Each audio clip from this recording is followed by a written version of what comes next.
Bem, eu acho que é o seguinte, o caso do Endrick já tá se tornando algo perigoso para ele.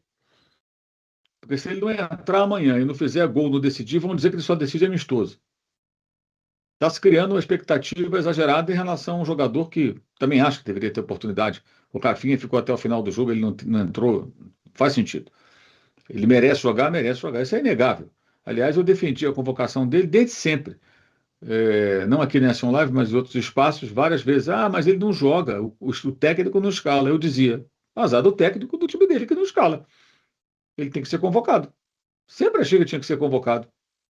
E aí ele vai para o Lyon, tal, e tal, consegue ser convocado, porque aparece bem e tal. Ele fica lá atrás na fila por opção do técnico. Algo difícil de entender. Mas eu acho que o problema não está na troca de um jogador ou outro. Ah, o Casemiro foi mal. O Casemiro está abandonado no meio-campo ali, gente. Sobrecarregado. Lado direito, como o André disse, com a saída do Wesley, o Paquetá e o Bruno Guimarães tentaram aí fazer aquele lado, caíam por ali. E o Casemiro ficou sozinho, ficou sobrecarregado. Uma coisa é o Casemiro jogar num time compacto, protegido ali no Manchester United, fazendo uma ótima temporada. A outra é jogar num time como o Brasil queria jogar no 4-2-4 e que, ao perder o Wesley, passou a ter uma situação em que um dos meias tem que cair pela direita para tentar ocupar aquele espaço. Ah, ele não tem uma recuperação mais lenta. Sim, você não pode esperar do Casemiro que ele não vai entregar, mas o problema não é o Casemiro. Ah, melhorou com o Fabinho, claro. Como é que foi o comportamento de Marrocos no segundo tempo? Foi igual? Não. Marrocos no segundo tempo nem chutou no gol, só chutou no gol nos acréscimos. O adversário mudou a postura. Talvez até tenha cansado um pouco da intensidade que impôs no primeiro tempo, né? Então, eu acho que o problema não é só trocar, colocar o Endrick. Contra o Haiti, qualquer avaliação vai ser inútil, no sentido de já melhorou, piorou, porque vai enfrentar um time muito fraco. Ah, mas a Escócia ganhou só de 1-0. Vocês não conhecem a Escócia, né? A Escócia 1-0 é goleada, gente. A preocupação deles é ganhar o jogo de qualquer maneira. Qualquer maneira. Porque eles vão chegar vivos na última rodada contra o Brasil. Mesmo que percam para Marrocos, eles estão vivos, brigando por um terceiro lugar, pelo menos. Esse era o objetivo dos escoceses, que há muito tempo fora da Copa do Mundo, desde 98, não é um parâmetro. O comportamento da Escócia não é um parâmetro para o Brasil. O jogo agora não vai valer de nada em termos de melhorou, piorou, porque foi contra um time muito frágil, que o Brasil deve golear, independentemente da escalação. Então, acho que a questão não é só colocar o Endrick. A questão é que o time não tem nada, gente. O técnico chegou na Copa do Mundo depois de um ano de trabalho, que eu entendo que não é o ideal para ter um time jogando na excelência do futebol que se espera, mas pelo menos alguma coisa. Qual o conteúdo da seleção brasileira? Qual o setor que você fala, esse setor está funcionando bem? Aqui faltam poucos ajustes. Meio campo, defesa ou ataque? Não tem, não tem, não tem, não tem. Ah, mas ele trabalhou só um ano e pouquinho, concordo, é uma atenuante, sem dúvida alguma. No entanto, o Maurício Pochettino assumiu 8 meses antes dele. 8 meses, não são 8 meses de trabalho contínuo, são duas datas FIFA a mais. Nós vimos os Estados Unidos como jogou contra o Paraguai. Ah, mas o Paraguai não é muito bom, não. O Paraguai ganhou do Brasil, ganhou do Uruguai, ganhou da Argentina e arrancou um 2-2 na Colômbia. Desde que o Alfaro assumiu o time do Paraguai, 12 jogos, 6 gols sofridos. Tomou 4 dos americanos. 3 no primeiro tempo. Resolveram o jogo. Pulisic vai descansar. O melhor jogador do time saiu no intervalo, foi descansar. Maurício Pochettino, técnico.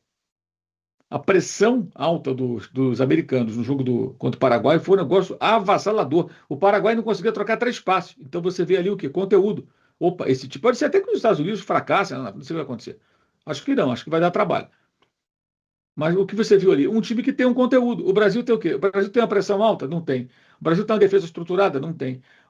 Você falou do Boadi. O Boadi, todo mundo achou o Boadi o melhor em campo, porque ele foi disparado o melhor em campo. Aliás, ele é francês. Jogou na base da seleção da França, até o sub-21 e optou agora por Marrocos. Ou seja, a França se dá o luxo de abrir mão de um jogador de 18 anos como ele, porque ele escolheu Marrocos porque percebeu que na França talvez tivesse menos chance, correto? Senão ele Sim. ficaria na França. Por que ele iria para Marrocos? Alguma coisa houve aí. Esse menino, se fosse brasileiro, ele, provavelmente estaria aí nas seleções do Brasil, né? E jogou muito. O Lille vai para a Champions, fez uma ótima temporada. Ele está na mira de vários clubes europeus aí, querendo contratar, a Arsenal, PSG está flertando um tempão, Real Madrid já pensou nele, já se especulou. Vai para algum time maior que o Lille depois da Copa do Mundo, muito provavelmente. Mas você via o time do Marrocos e o técnico assumiu também agora, hein? Depois da Copa Africana das Nações. Era o técnico do Sub-20. Marrocos trocava passe. Quando o Brasil pressionava um pouco, saía da pressão, construía. O Brasil não tinha nada, gente. Um jogo totalmente intuitivo. O gol foi de uma jogada totalmente individual do Vinícius. E é muito no segundo tempo, no vamos que vamos, né? Vamos que vamos, vamos que dá. Não tem conteúdo nenhum. O trabalho do Ancelotti nesse começo de Copa do Mundo é muito fraco. É muito fraco. Aí as pessoas falam, vocês defendiam, eu também, que tentasse um técnico estrangeiro, sim, para fazer algo melhor. A partir do momento que ele não faz, ele vai ser criticado como qualquer outro. Não é porque ele é estrangeiro ou brasileiro, vai ser criticado ou vai ser poupado de críticas. O trabalho dele nesse momento é muito fraco. Ele vai ter que virar isso de cabeça para baixo para que o Brasil apresente algo mais na Copa do Mundo. Eu acho que a questão do Igor Thiago, eu comparo mais ou menos, mal comparando, para mim, é o Serginho da Copa de 82. Eu sempre achei o Serginho um ótimo atacante, um artilheiro da história do São Paulo, goleador. Mas o Serginho, na seleção de 82, ele destoava, até porque era um Serginho domesticado, né? Digamos assim, que o Serginho era bicho solto, né? E no tipo do Tele, não podia fazer falta, não podia tomar cartão, não podia isso, não podia aquilo. Então era um Serginho muito comportado. Ou você tem um Serginho versão real, com seus prós e contras, ou não tem. O Igor Thiago pode ser muito bom no Brentford, pode ser muito bom em outras equipes, mas talvez não combine com aquilo que se espera de um atacante da seleção brasileira. Acho que é isso. O Marcos Meneghetti falou, Mauro, poderíamos dizer que o Brasil está na zona de rebaixamento na questão atuações? Você vê expectativa somente acima do Curaçao, Tunísia e Paraguai e consegue ver luz no fim do túnel? A Copa é sempre um mistério, né, Mauro? Mas a primeira impressão não foi legal, né? Acho que a gente pode dizer assim. Eu acho que a coisa está bem feia, sinceramente. É. Vai ter que ter uma mudança muito radical. Muito radical. Está muito distante dos outros times, enfim. O Paulo Baixo, bom dia. Devido à coincidência das cores, a Alemanha achou que estava jogando com o Brasil de novo, por isso repetiu o placar, 2014. Saudações. Cara, falando nisso, eu acho linda essa camisa da Alemanha que lembra da de 90, né? Essa atual camisa, né? Como se fosse uma camisa retrô. É, o João, ele faz uma pergunta aqui interessante, eu quero a opinião do Mauro, depois eu vou passar para o André, porque é exatamente o último tema que eu ia falar de Copa com vocês. Ele falou aqui, Mauro, acho que se teve algo bom na seleção brasileira foi a atuação e o gol do Vinícius Júnior, que é sempre muito cobrado e às vezes eu acho de forma exagerada. Ao mesmo tempo, o Rafinha, que também é considerado um top mundial, muitas vezes passa batido e ninguém fala nada. O que você acha dessa situação, Mauro? O que você achou da atuação do Vinícius, né? Fez um belo gol, talvez o jogador que mais procurou o jogo na seleção. E o Rafinha, que é o outro craque, né, entre aspas, dessa seleção brasileira, o Vinícius e o Rafinha são os principais nomes pelas temporadas que ambos vêm fazendo em Barcelona e Real Madrid. Rafinha bem abaixo. O que você acha aí dessa crítica, às vezes, muitas vezes exagerada, ao Vinícius? Não sei o que você achou da partida dele. E o Rafinha, que não se fala tanto. Cara, assim, esse negócio de o que falam, né? É difícil, porque quem é que fala? Estamos falando sobre quem, né? Quem foi a pessoa que fez a crítica? É difícil falar dessa maneira.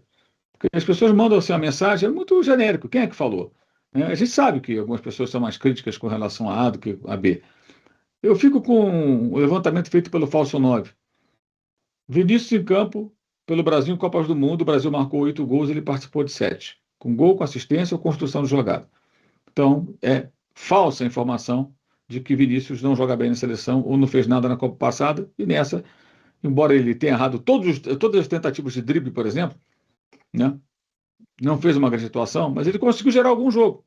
Deu passe para o Rafinha, deu passe para o Igor Thiago e fez o gol. Então, ainda assim, ele se destacou. Agora, por que as pessoas são mais rigorosas com ele do que com outros, aí não tem como responder. Só tem como discordar. Mas deixa muito a desejar o Rafinha, né? Pelo menos nesses últimos jogos, não Então, vou nem falar só da estreia da Copa, né, também Mauro? é escalado na ponta direita, ele não rende tanto ali. Depois é colocado como centroavante, não é centroavante. Tem isso também. Tem isso também.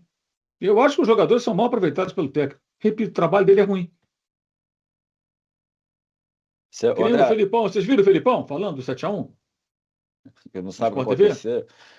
Não, aquilo foi um apagão. Ele tá até hoje, não foi um apagão nada, meu amigo. O time era mal treinado, passou perrengue contra o Chile, em outros jogos deixou muito a desejar, e teve um dia que pegou a Alemanha inspirada e tomou uma atropela porque era muito inferior, porque o time era mal treinado, os jogadores não eram ruins, não. O time era mal treinado por ele. Não, ele assume a responsabilidade. Assumir a responsabilidade? O que é assumir a responsabilidade? Falar a frase, a minha responsabilidade. E daí? E daí? Eu ficaria positivamente surpreso se assumisse que trabalhou mal à frente daqueles jogadores. Falar a frase, assume a responsabilidade, todo mundo fala por aí no futebol, né, quando tu perde um jogo, uma final. E daí? O que muda? Fulano assumiu a responsabilidade. E daí? O que se mudou? Nada. O time era mal treinado. Era ele e Parreira, os dois campeões mundiais, o técnico e o coordenador. Aí tinha alegria nas pernas, aquela coisa toda, né, e tal. Enfim. O presidente do Flamengo, Luiz Eduardo Batista, o BAP, voltou a se posicionar sobre a possível venda da SAF do Vasco para Marcos Lamachia. Durante participação no Charla Podcast, o dirigente afirmou que pretende recorrer à justiça caso as partes concretizem a negociação. Segundo o BAP, a operação levantaria questionamentos legais devido à relação familiar entre Marcos Lamachia e Leila Pereira, presidente do Palmeiras. O empresário é filho de José Roberto Lamachia, marido da dirigente palmeirense e proprietário da Crefisa. Dessa forma, o mandatário rubro-negro entende que a transação pode configurar uma situação incompatível com a legislação vigente. Ao comentar o tema, BAP afirmou que sua posição não está relacionada aos envolvidos, mas sim ao que considera uma questão jurídica. O problema não é ser com o enteado da Leila, em que pese a lei dizer que enteado é relação familiar e não pode. O problema é estar casado com a sua mulher e quer casar com outra. Pelo Código Civil, você precisa separar da primeira. Não pode estar com um pé em cada clube. Continua sendo familiar.